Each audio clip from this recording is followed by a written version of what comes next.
오늘 새벽에도 회복의 하나님, 반전의 하나님의 은혜를 구체적으로 경험하는 은혜를 받으시길 예수 이름으로 축원합니다. 하나님은 우리를 회복시켜 주시길 원하세요. 이번 100일 특별 새벽 기도회를 통해서 회복의 하나님을 만나시고 또 회복해 하시는 하나님의 놀라운 능력을 경험하는 시간이 될 줄로 믿습니다. 신앙생활하면서 가장 중요한 것이 뭐냐면 하나님의 뜻을 알면서 살아가는 것입니다. 하나님의 심정을 이해하는 것입니다. 여러분, 하나님의 뜻대로의 삶, 하나님의 심정을 이해하는 것이 얼마나 중요한지 몰라요. 특별히 우리는 이 세상을 살아가면서 예기치 아니하는 많은 사건들을 경험하며 삽니다. 그럴 때 도대체 하나님의 뜻이 어디 있나? 그 하나님의 심정을 이해하지 못하면은 잘못하면 하나님을 오해하게 됩니다. 하나님을 오해하면 하나님과의 관계가 생겨져요. 멀어져요. 불만을 갖게 되고 하나님을 향하여 원망하고 불평할 수도 있는 것입니다. 그래서 결국 시험에 빠지게 되는 거죠. 이 욥기의 이 귀한 점이 바로 뭐냐면 하나님을 알아가는 거예요. 지금 이제 이 욥은 도무지 이해할 수 없는 고난을 지금 겪고 있는 것입니다. 그래서 이 욥기에서는 사실 의인의 고난당함을 어떻게 이해할 수 있는가? 이 의인이 왜 고난당하는가? 사실 우리는 알 수 있잖아요. 욥이 뭐 잘못한 게 없잖아요. 그럼에도 불구하고 어마어마한 이 고난을 겪고 있는 것입니다. 그때 바로 그 하나님은 누구신가? 그 하나님을 제대로 이해를 해야 바로 엄청난 어려움, 시험, 환난 속에서도 절대로 하나님을 오해하지 않고 하나님을 멀리하지 않고 그 회복해 주시는 하나님의 은혜를 경험하고 결국 승리할 수 있는 거죠. 그래서 이 욥기서를 잘 공부하는 것은 굉장한 은혜를 받을 수 있고요. 특별히 정말 엄청난 시험과 환난을 당하는 이 시점에 바로 이 고통을 극복할 수 있는 그 하나님의 은혜를 경험할 수 있는 그런 축복을 받게 될 것입니다. 그래서 참 저는 이 욥기서를 정말 이렇게 말씀을 묵상하고 그리고 이 말씀을 가지고 우리 성도님들과 함께 이렇게 나누게 되는 것은 특별한 하나님의 섭리 가운데 우리 성도님들을 사랑하시는 참 하나님의 그 깊으신 뜻 또 하나님의 그 사랑을 지금 느끼고 있어요. 그게 얼마나 감사한지 이루 말할 수가 없습니다. 여러분, 이제 3장에 보면은 욥이 정말 너무 힘든 거죠. 입술로는 하나님을 원망하지 않고 하나님을 찬양했지만은 정말 욥의 입장에서는 상상을 초월하는 고통입니다. 이때 이 욥의 세 친구들이 욥을 찾아와서 위로하는 거죠. 문명차 온 거죠. 이들은 일주일 동안 정말 너무너무 기가 막힌 그 욥의 그 참담한 그 환난을 당한 현실을 보면서 아무 말도 하지 못하는 것입니다. 뭐라고 욥에게 말할 수가 없는 거죠. 그냥 같이 금식하면서 그냥 욥을 보면서 안타까워하고 지낸 거죠. 사실 이렇게 환난을 당할 때 참 누가 찾아와서 참 같이 마음을 그 위로해주고 참 함께 해준다는 것은 참 큰 도움이 되는 겁니다. 이게 욥의 세 친구들이 어떤 면에서 보면 누구보다도 우애가 깊고 그리고 참 욥을 존경하고 욥을 사랑했던 그런 사람들이었던 것은 분명해요. 그러니까 그런데 이제 욥이 이제 드디어 입을 여는 거죠. 자신의 생일을 저주하기 시작하는 것입니다.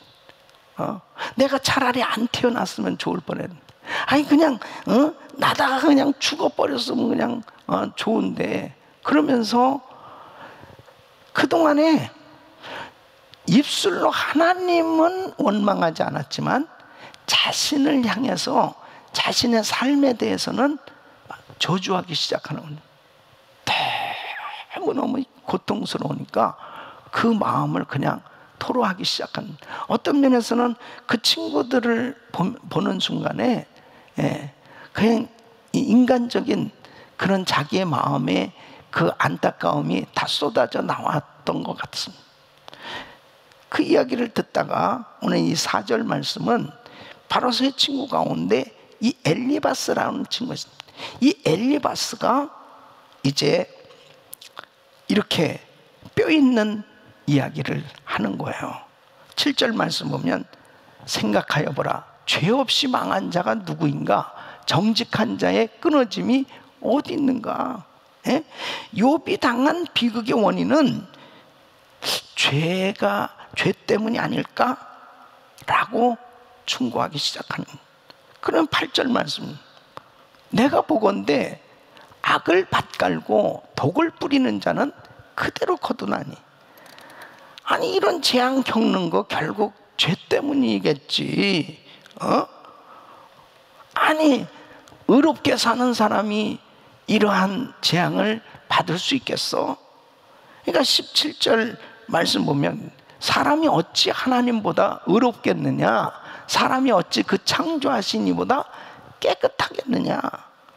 그러니까 당신 한번 생각해 봐야 돼. 이 엘리바스의 어떤 이 충고는요, 선을 행하면 하나님의 복을 받고 악을 행하면 하나님의 심판을 받는다는 이 권성징악의 내용의 말씀은 이론적으로는 틀린 말이 아니에요. 그러나 욥에게는 사실 맞지 않는 거죠. 그러면서 이제 계속 5장에 보면 이제 계속 이 충고가 이어지는 거예요.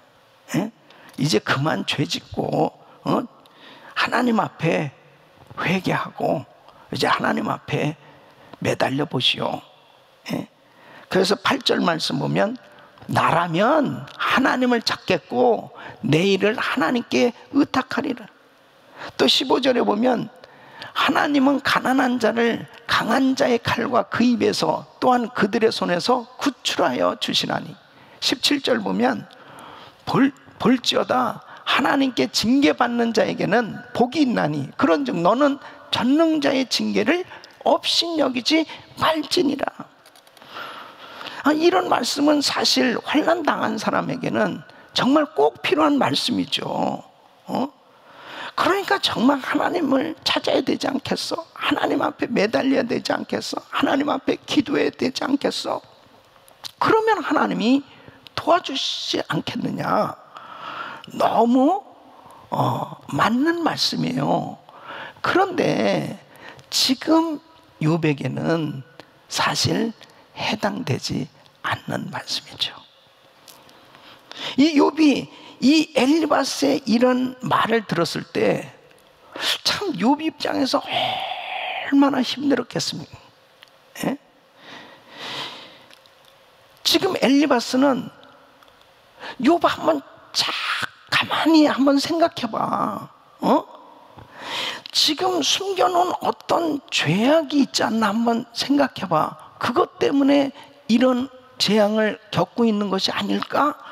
이런 식으로 지금 계속 이야기를 하고 있는 거예요. 그러니까 이 욥 입장에서는 엘리바스가 정말 용기를 주고 그리고 힘을 북돋아주는 그런 위로가 아니고 죄인 취급당하고 있는 이러한 상황 속에서 너무 힘든 그런 또 고통을 겪게 된 거죠. 지금 욥의 입장에서는 도무지 자기가 왜 이런 고난을 당하는지 이해를 지금 못하고 있잖아요.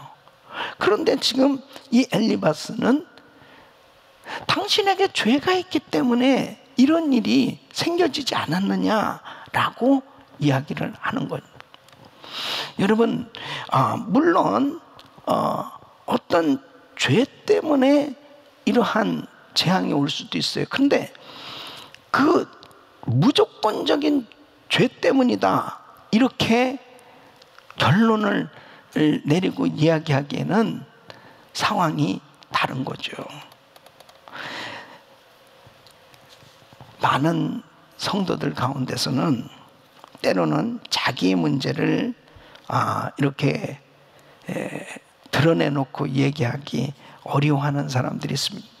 부부 문제라든지 또 경제 문제, 신앙의 문제, 또 관계 문제, 또 내적으로 가지고 있는 이 상처들, 이런 것들을 이제 이게 내놓기 어려워하는 사람들이 있습니다. 그 이유가 뭘까요? 혹시라도 이런 것을 내놓으면 판단받을 거다.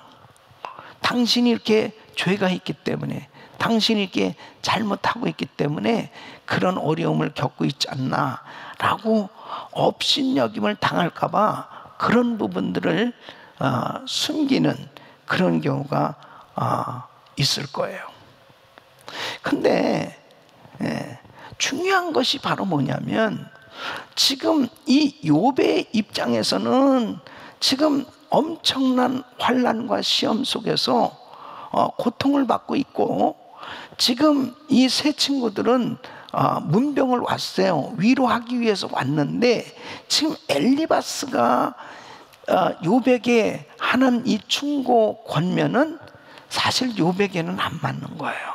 예.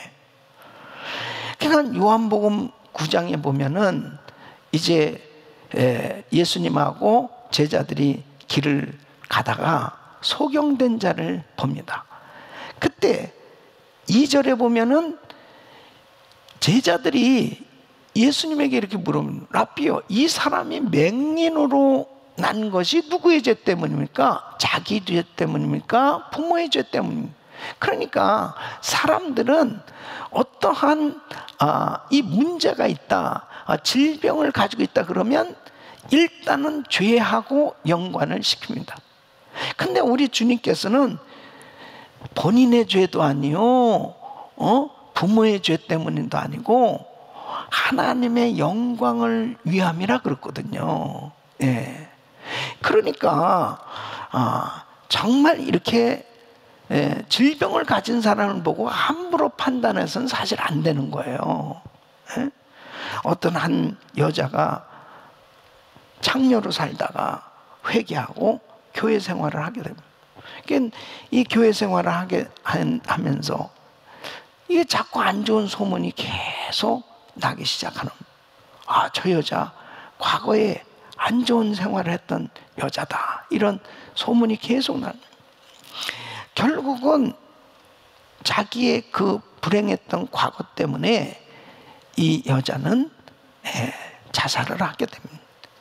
근데 그 교회에 같이 다니는 오빠가 있어요. 이 오빠는 사실 둘 다 이렇게 고아로 살면서 정말 어렵게 사는 가운데서 이 오빠가 폐병에 걸렸거든요. 그래서 정말 어려운 그 가운데서 이 약값을 대기가 어려웠대요. 그래서 이 여동생이 오빠 살리려고 이 잘못된 결정을 한 거죠. 이 오빠 약값을 위해서 몸을 팔게 된 거예요. 그래서 결국 이 오빠를 살렸는데, 그러니 이 오빠가 이 사실을 알게 됐을 때 기가 막힌 겁니다. 내가 뭐 살 이유가 하나도 없다는, 내 사랑하는 동생 그 인생을 망가뜨렸. 그래서 이 오빠도 또 자살해 죽었다. 그러니까는 그 남매의 장례식을 치르는 가운데 그 교회 목사님이 설교하면서, 내가 목회하면서 정말 양떼를 목양했는지 늑대 떼를 목양했는지 한탄하면서 울었다는 것입니다. 여러분, 정말 약한 자의 처지, 어려운 자의 처지, 상처를 가진 사람의 처지, 함부로 우리가 정말 이러쿵저러쿵 말하는 것은 참 그 사람을 더 크게 아프게 하고 어렵게 할 수가 있어요. 그래서 참 우리가 남을 함부로 판단하고 정죄하는 거, 이런 거 굉장히 조심해야 되는 일이죠. 예수님께서는 장기들, 세리들, 소외받고 버림받고 손가락질 당하는 그 사람들과 함께 하시면서 그들에게 구원을 허락하셨던 것을 볼 수 있어요. 우리는 이 복음은 누구에게나 다 적용되는 거 아닙니까? 특별히 교회에서는 정말 작은 자를 귀하게 여기고, 어려운 사람, 또 상처 입은 사람, 병든 사람, 연약한 사람, 그런 사람들을 서로 위로자가 되어주고 감싸주면서 격려자가 되고 힘을 주는 것, 이것이 바로 사람을 살리는 일이지, 너 무슨 죄가 있기 때문에 그런 거 아니야? 물론 어떤 경우에는요, 죄 때문에 하나님이 깨닫게 하시기 위해서 징계를 주셔서 할 때도 있어요. 근데 그 죄도 역시 마찬가지로 회개를 해야 되는데, 이 회개는 성령님께서 역사해 주셔야만 되는 겁니다. 이 회개의 영이 임해서 자기 스스로 통곡하고 정말 하나님 앞에 통해 자복하는 이런 역사가 일어났을 때 정말 기적이 일어나지, 아무리 인간적으로 회개하라 되지 않습니다. 지금 이 욥의 입장에서는요, 지금 이 엘리바스의 이렇게 권성징악적인 이 당신 죄가 있기 때문에 이런 재앙 받는 거 아니야? 이것은 엄청난 상처를 더해주고 있다. 이제 6장에 보면은 이 욥은 이제 이 엘리바스의 이런 죄 때문에 당신 이렇게 된 거 아니야 하는 이 지적에 대해서 이제 반론을 하는 것입니다. 이 6장에서는 나는 그런 죄악을 저지르지 아니했다, 이렇게 단적으로 이야기를 합니다. 24절 보면은 내게 가르쳐서 나의 허물된 것을 깨닫게 하라. 그럼 내가 잠잠하리라. 뭐냐면, 그러면 너 한번 내가 무슨 죄를 지었는지 한번 이야기해봐. 그러면 내가 할 말이 없지. 내가 이렇게 어마어마한 환난을 당하고 내 마음과 육체가 극도의 고통을 당하면서 매일매일 어떤 면에서 소망 없이 절망 가운데 살아가고 있는데, 바로 엘리바스가 지금 계속 죄를 지적하고 있는 것에 대해서 이 욥은 한번 도대체 내가 무슨 죄를 지었다는 거냐, 그것에 대해서 한번 이야기해 보라고 구체적으로 말해 줄 수 있겠냐고 그렇게 반론을 하는 것입니다. 그러면서 이 7장은 이 욥이 이 답답한 마음을 이제 하나님 앞에 토로하는 것입니다. 여러분, 어떤 면에서 보면은 하나님 앞에 우리가 답답함을 토로할 수 있다는 것은 참 중요한 겁니다. 그건 절대로 불신앙이 아니에요.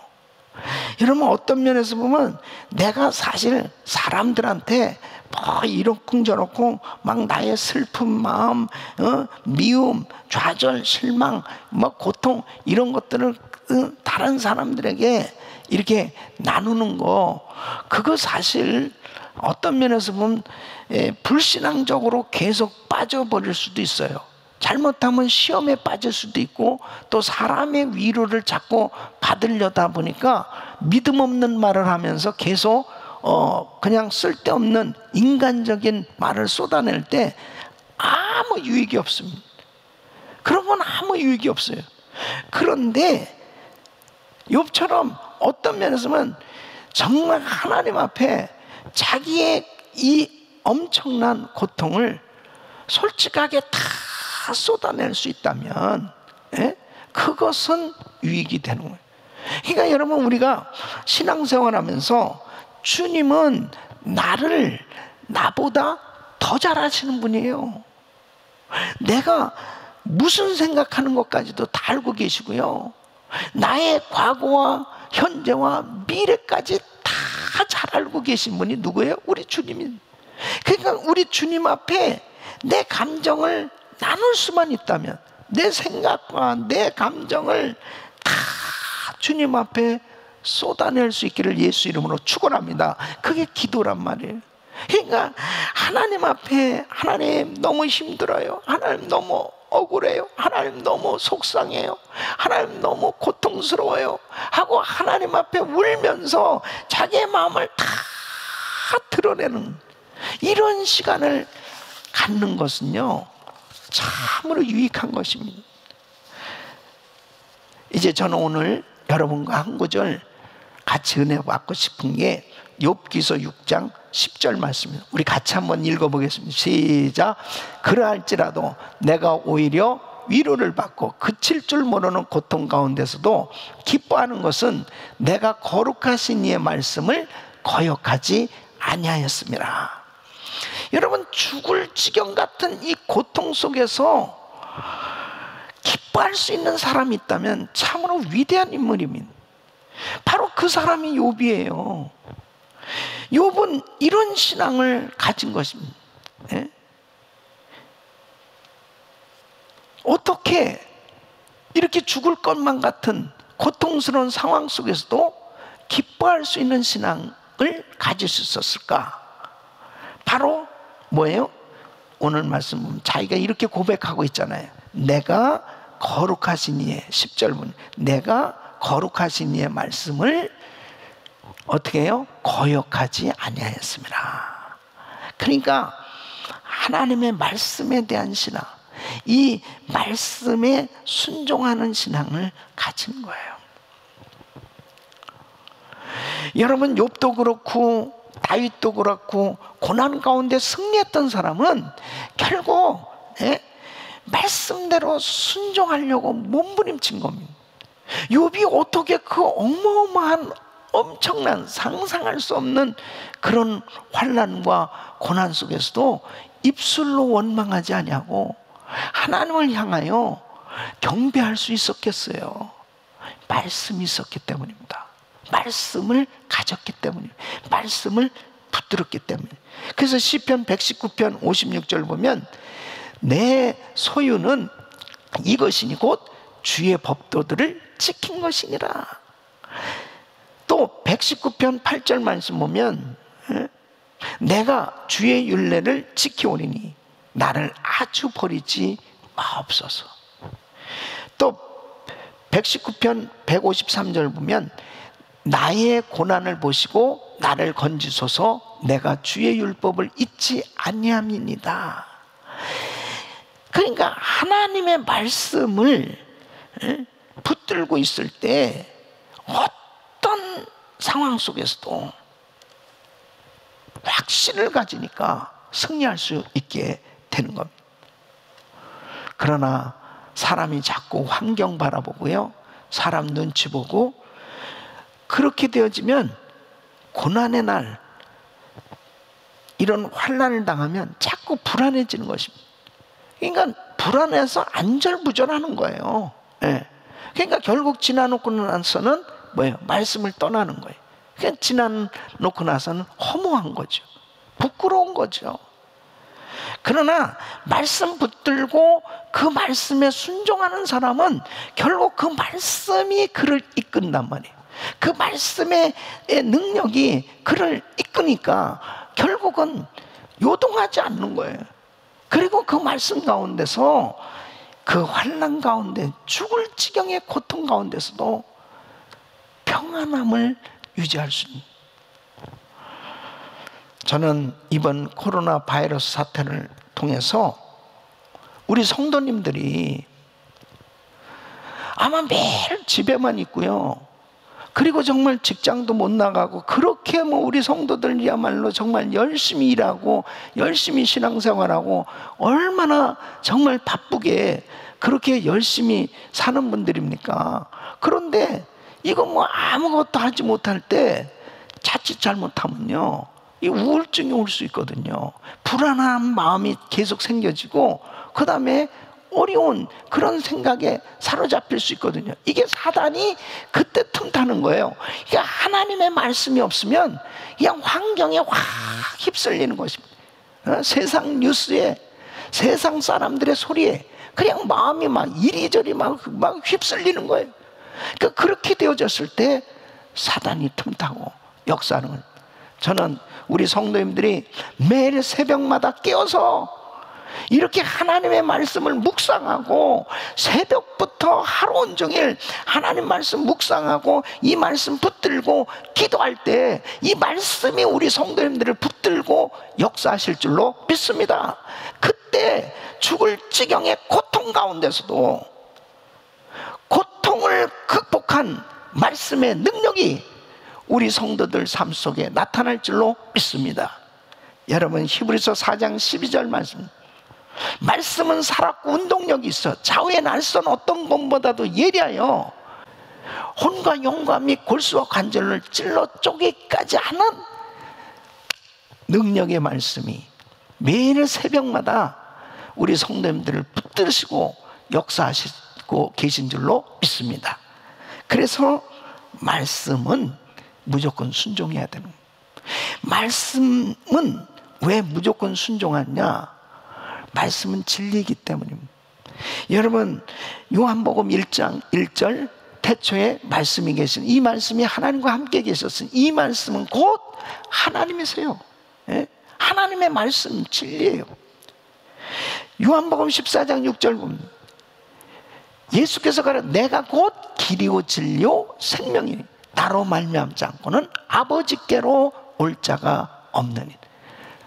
예수님이 길이요 진리요 생명이에요. 예수님이 말씀입니다. 바로 말씀이 진리이기 때문에 말씀이라면 무조건 순종하면 기적이 나타나는 것입니다. 그러니까 고통 가운데 붙들어야 될 것은 하나님 말씀이고, 이 말씀 쫓아가면 놀라운 기적이 나타나는데, 첫째로 말씀은 거듭나게 하는 것입니다. 거듭나게. 사람이 거듭나야 돼요. 거듭나야 새 사람이 돼요. 새 사람이 되어야 새로운 피조물로 새 것이 되었도다. 놀라운 변화의 역사가 말씀을 통해서 나타나기 시작하는 것입니다. 베드로전서 1장 23절, 너희가 거듭난 것은 썩어질 씨로 된 것이 아니요 썩지 아니할 씨로 된 것이니 살아있고 항상 있는 하나님의 말씀으로 되었느니라. 하나님의 말씀을 통하여 거듭날 수 있기를 축원합니다. 말씀을 통하여 우리가 완전히 새로운 피조물, 하나님의 말씀을 받을 때마다 변화받는 역사가 계속 나타나게 돼야 됩니다. 두 번째는 말씀은 정결케 하는 것. 에베소서 5장 26절 보면 이는 곧 물로 씻어 말씀으로 깨끗하게 하사 거룩하게 하시고, 말씀으로만 우리는 정결해질 수 있어요. 깨끗하게 될 수 있어요. 매일 새벽마다 말씀을 묵상하고 이렇게 매일 새벽 예배 드리는 우리 성도님들을 하나님께서 아주 정결케 해주실 줄로 믿습니다. 시편 119편 9절 말씀 보면 청년이 무엇으로 그의 행실을 깨끗하게 하니까 주의 말씀만 지킬 따름이니다. 바로 하나님의 말씀으로 정결하게 될 수 있습니다. 세 번째는 말씀은 우리를 살리는 거예요.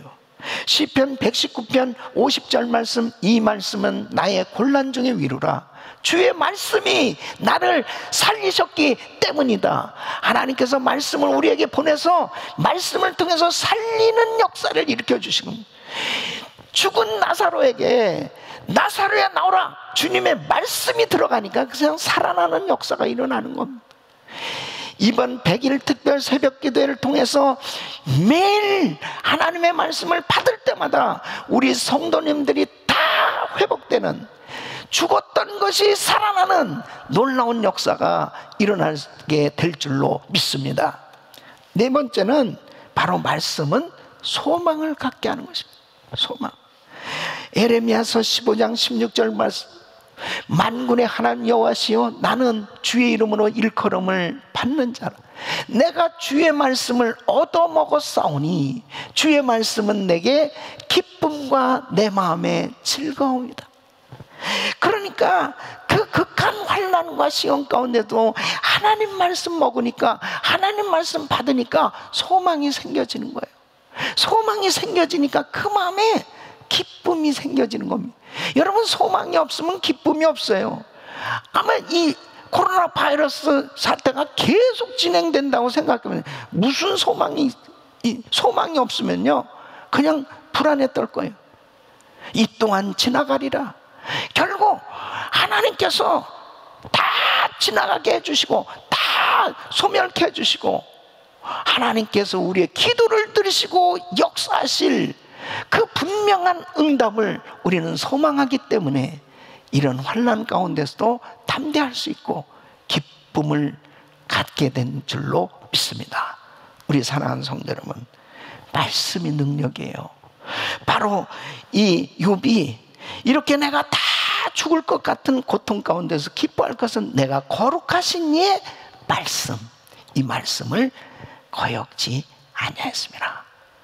말씀 붙드시고 승리하시기를 예수 이름으로 축원합니다.